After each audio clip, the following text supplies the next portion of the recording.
করা হচ্ছে, মধ্যে হেলিক্যাপ ইউজের জন্য একটা বের হচ্ছে আর ল্যাপটপ প্রোডাক্টটা বের হচ্ছে।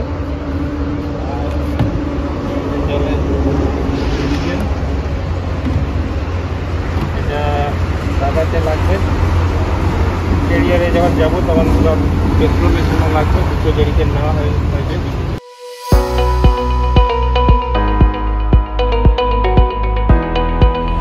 Good morning from Haryana.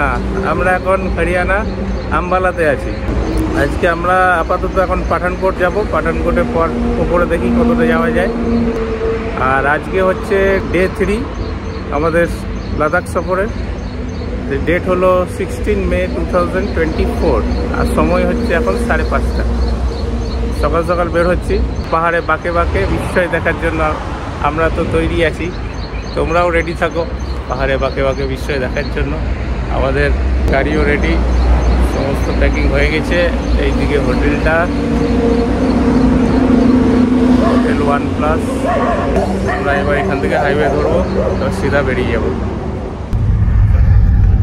দেখো হরিয়ানা সাইন, আমাদেরকে সোজা যেতে হবে। বাঁ দিকে গেলে সিমলা চণ্ডীগড়, আর সোজা গেলে পাটিয়ালা লুধিয়ানা। আমরা লুধিয়ানা রোডটা ধরবো, সিধা চলে যাব। বাঁ দিকটা চলে যাচ্ছে চণ্ডীগড় সিমলা। কেউ যদি সিমলা বা কুলু মানালি যেতে চায় তাহলে বাঁ দিকে রোডটা ধরতে হবে।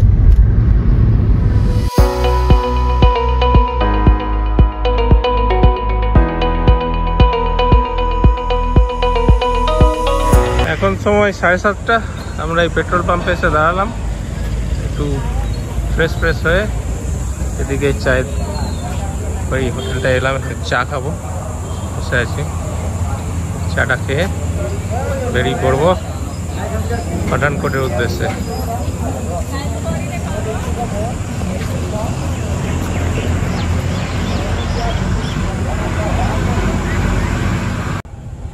হ্যাঁ, আমাদের ম্যাপ সেট হয়ে গেছে। এইখান থেকে পাঠানকোট হচ্ছে 267 কিলোমিটার। টাইম দেখাচ্ছে 3 ঘন্টা 60 মিনিট। মোটামুটি 11:30-এ পৌঁছাবো, যদি কোনো ব্রেক না দিই তো, গাড়ির স্পিড যদি সেম থাকে। ঠিক আছে, তো এবার আমরা স্টার্ট করি, চলো। এরপরে আগে এগিয়ে যাব, আগে ওখান পর্যন্ত পৌঁছাই, তারপরে ডিসিশন নেবো কোন দিকে কি কতটা যাব। চলো, আমরা আম্বালা থেকে বেরোনোর পর কিছুটা এসেছি, 3 কিলোমিটার মতো এসেছি।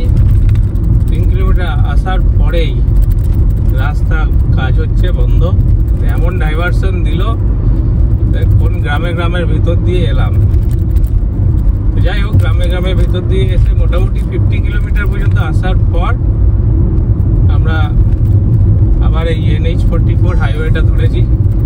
যেখানে উঠলাম সেখানটাতে একটা পেট্রোল পাম্প ছিল, একটু ফ্রেশ হয়ে চাটা খেলাম পাশে হোটেলে। চা খেয়ে এই রোডে যাওয়া শুরু হয়েছে। তো এইখান থেকে পাঠানকোট দেখাচ্ছে মোটামুটি 260 কিলোমিটার। এখন সময় হলো 7:40।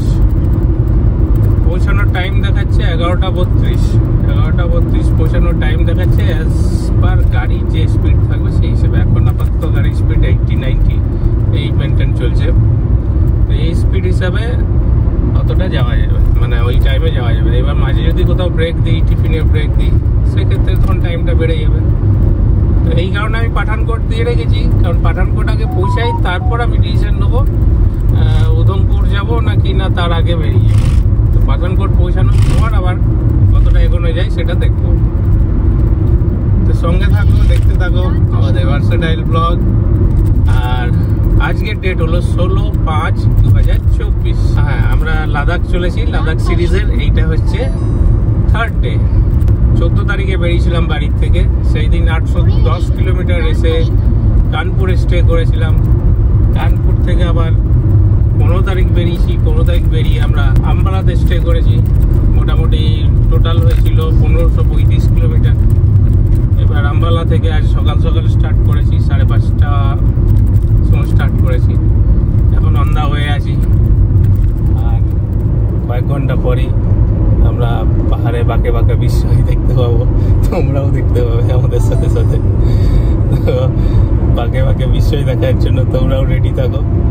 আর প্লিজ আমাদের চ্যানেলটা সাবস্ক্রাইব করো, শেয়ার করো, চ্যানেলটা দেখতে থাকো।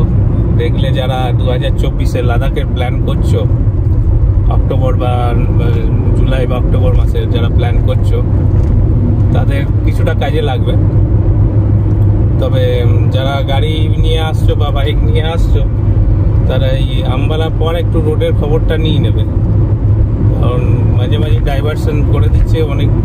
আমরা যেমন সকালবেলায় ডাইভারশন হয়ে অন্যদিকে ঘুরে প্রায় 50 কিলোমিটার রান করেছি সকালবেলায়।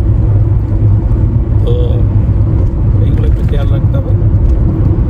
তারপর তো গুগল ম্যাপ আছেই, বা গাড়িতে তো তোমার জিপিএস থাকবেই, সেগুলো একটু ফলো করতে হবে। সবচেয়ে বড় গুগল হচ্ছে লোকাল লোককে জিজ্ঞাসা করলে তারা অনেক হেল্প করে দেয়। আমরা যেমন জিজ্ঞাসা করলাম, তো হেল্প করে দিল, বলে দিল কোন রাস্তাটা দিয়ে কত কিলোমিটার মোটামুটি যেতে হবে। তো সেই হিসাবে আমরা যাচ্ছি। এখন তো হাইওয়ে ধরে নিয়েছি। আর এখান থেকে আমার পাঠানকোট দেখাচ্ছে 252 কিলোমিটার। এখন টাইম হলো 7:46 সকাল। পৌঁছানোর টাইম দেখাচ্ছে 11:31 উইদাউট এনি ব্রেক। তো উইদাউট এনি ব্রেক তো যাওয়া যাবে না, মাঝে হয়তো একবার টিফিনের জন্য দাঁড়াবো, তো তাতেও আধ ঘন্টা মতো টাইম নষ্ট হবে।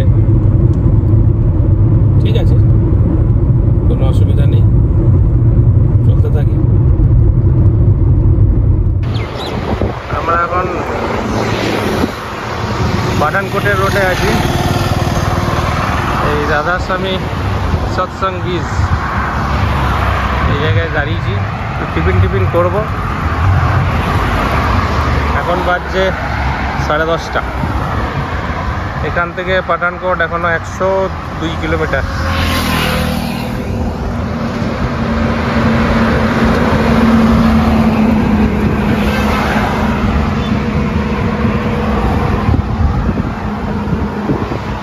আমাদের টিফিন কি হচ্ছে দেখো,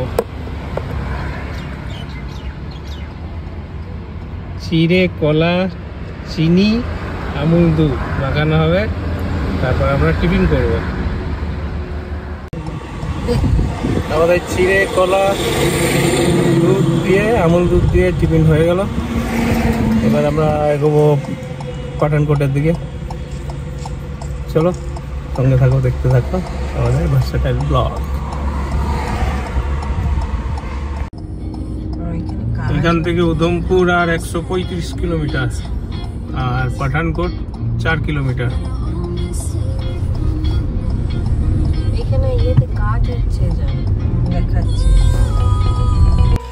আমরা পাঠানকোট থেকে জম্মুকে বাইপাস করে, ম্যাপটা দেখো, মানসার লেক হয়ে উধমপুরে পৌঁছাবো। 135 কিলোমিটার। টাইম দেখাচ্ছে অ্যাজ পার গুগল 3 ঘন্টা 39 মিনিট। তো এই রাস্তাটা একটু পাহাড়ি রাস্তা, কিন্তু এই রাস্তায় জ্যাম থাকে না, সেই জন্য আমরা এই রোডটাই ধরছি। আর জম্মু হয়ে গেলে জম্মুতে জ্যাম পাওয়ার সম্ভাবনা অনেক বেশি, সেই জন্য আমরা জম্মুকে স্কিপ করে দিলাম।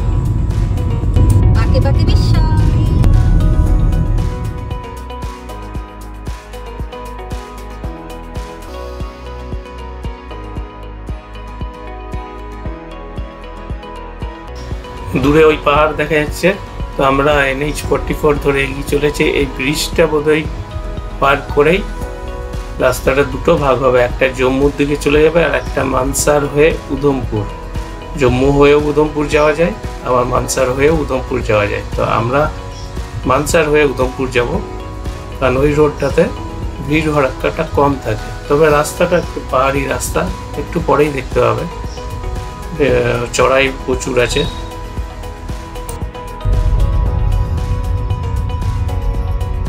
আমরা শ্রীনগর কন্যাকুমারী হাইওয়ে বাঁ দিকে ছেড়ে দিয়ে ডান পাশে চাকদায়ালা মোড় হয়ে উধমপুরের রাস্তাটা ধরলাম। এই রাস্তাটা স্টার্টিংয়ে একটু সমতল থাকলো, আস্তে আস্তে চড়াই বাড়তে থাকছে, সেটা তোমরা দেখতে পাবে ভিডিওর মধ্যে।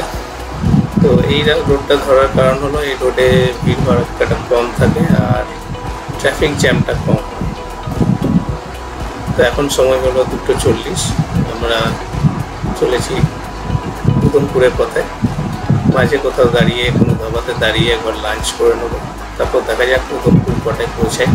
উদমপুর পৌঁছে আমরা আগে কত দূর যাবো সেটা ডিসিশন নেবো। সবই সময়ের উপর ডিপেন্ড করছে কটায় উদমপুর পৌঁছাচ্ছি। যদি আর্লি পৌঁছে যায় উদমপুর, তাহলে আমরা পেহেলগামের দিকে এগিয়ে যাব। তাহলে সঙ্গে থাকো, দেখতে থাকো আমাদের ভার্সেটাইল ব্লগ, আর আমরা কত দূর যেতে পারলাম সেটাও দেখতে থাকো এই ব্লগের মাধ্যমে। চলো সঙ্গে থাকো।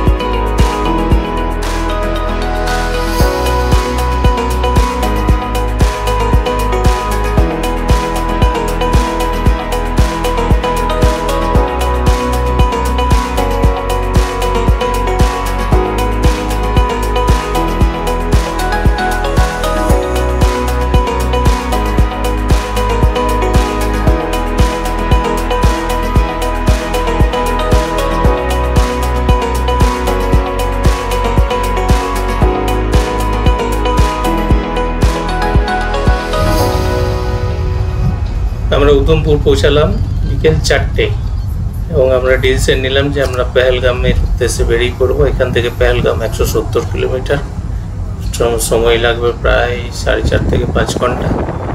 তো আমরা এগিয়ে যাবো, এটাই ডিসিশন নিলাম। আর এখান থেকে শ্যামাপ্রসাদ মুখার্জি টানেল প্রায় 25 কিলোমিটার।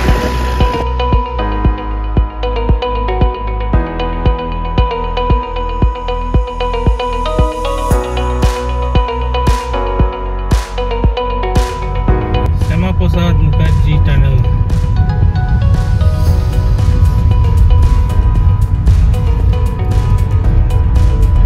শ্যামাপ্রসাদ মুখার্জি টানেলে আমরা প্রবেশ করলাম।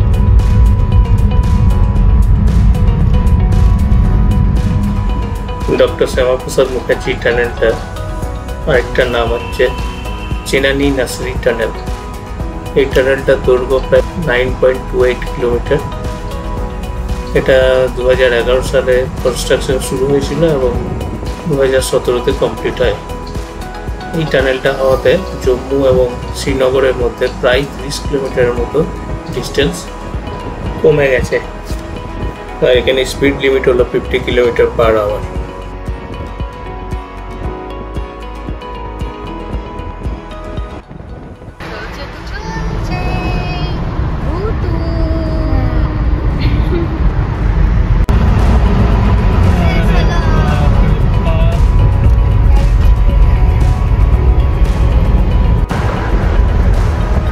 NH-44 কন্যাকুমারী শ্রীনগর হাইওয়ে এর উপর দিয়ে আমাদের গাড়ি ছুটে চলেছে। কোথাও কোথাও রাস্তা ভালো পাচ্ছি, সেখানে ভালো স্পিডে যাচ্ছে, আবার যেখানে রাস্তা খারাপ সেখানে স্লো হয়ে যাচ্ছে। তো এই স্লো ফাস্ট চলতে চলতে আমরা এগিয়ে চলেছি বানিহালের দিকে। আমরা এখন রয়েছি NH-44-এ কন্যাকুমারী শ্রীনগর হাইওয়েতে। উদমপুর থেকে প্রায় 95 কিলোমিটার চলে এসেছি। এবার পৌঁছে গেলাম বানিহাল টানেল। বানিহাল টানেল থেকে পেহেলগামের ডিস্টেন্স প্রায় 82 কিলোমিটার। এখন সময় হলো রাত্রি 8:10। তো আমরা আজকে পেহেলগাম ঢুকবো, এটাই ঠিক করে রেখেছি। চলো সঙ্গে থাকো, দেখো কটার সময় আমরা পেহেলগাম ঢুকছি। বানিহালের এই টানেলটা স্পিড লিমিট হচ্ছে 70 কিলোমিটার পার আওয়ার।